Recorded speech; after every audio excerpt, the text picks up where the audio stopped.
جب امام حسن علیہ السلام پیدا ہوئے تو جناب فاطمہ زہرا بنت پیمبر بی بی نے جناب علی علیہ السلام سے عرض کیا مولا بچے کا نام رکھے۔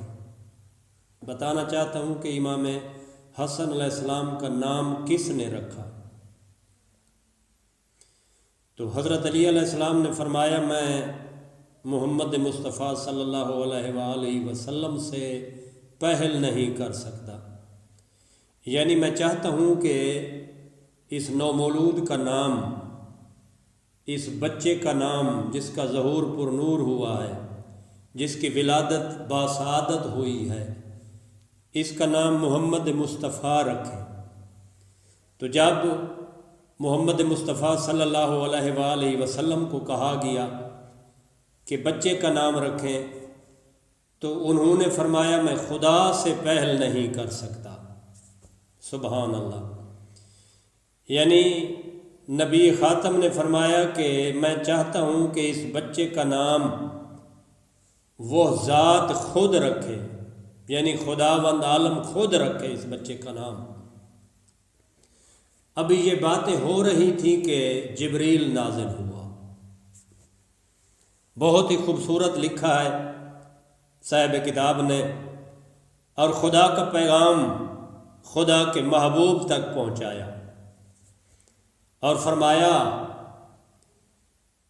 کہ علی علیہ السلام کو تیرے ساتھ وہی نسبت ہے جو موسیٰ کو ہارون کے ساتھ تھی، یعنی جو ہارون کو موسیٰ کے ساتھ تھی۔ حضرت علی علیہ السلام آپ کے جانشین ہیں، آپ کے وزیر ہیں، آپ کے بھائی ہیں، اور حضرت موسیٰ کے وزیر اور بھائی کا نام تھا ہارون۔ لہٰذا خداوند عالم کی طرف سے پیغام ہے کہ اس بچے کا نام ہارون کے بیٹوں کے نام پہ رکھو، ہارون کے بیٹے کے نام پہ، بلکہ دونوں شہزادوں کا نام امام حسن اور امام حسین علیہ السلام کے نام ہارون کے بیٹوں کے نام سے رکھے گئے تھے، لیکن فرق یہ تھا وہ عبرانی زبان تھی۔